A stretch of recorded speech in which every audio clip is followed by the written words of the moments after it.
Welcome back to Earth and Ask Isana apho sida ngeendaba zabantu singabuzwanga ulapha nje uthandazana laqala. So it's just something ngicabanga ukuthi umuntu beyisho ukuthi afile right. And if you sebenzile ukuthi azizwe right. Abantu mhlawumbe bebefuna sihambe ilele. So mhlawumbe I think kungcono ngibuke ngikhona la inside then ukuyibona ngingaphandle. Ake ngihlaleke mhlawumbe ngihleli phezulu kwabo ke so ngifuna ukubona ukuthi. There's one thing that I do not understand about abafazi bakaMseleku. Umbali was so loud about her leaving this marriage. So now xa ke sithi bana izawudlala ifilm and abantu abacinga afana uzawuhamba she's not going. I mean, like, this is your marriage, ma'am. Nguwe umuntu otreata umtshato wakho as a part-time job.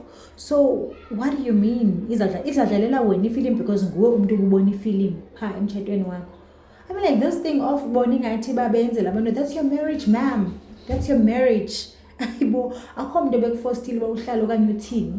Abantu bebevisisana nawe unless you're talking about your family members, but Tina, we knew ukuthi you are not going because umuntu ofuna uhamba uyapakisha ahamba eshabeni once and for all. So I felt for Otobile because we're in a conversation nomSeleku towards the end of, I think in the highlighter next week, apho umthombeni amxelela khona where to get off isithi bana zange ufele nawo zana abantu umthombela ayibonde izalile apha dimithile kanintsi dimithila nimithanga njengathi ngoku ndiyifela wathi awuyofela kanti yo guys umthombeni yikhona sisisinya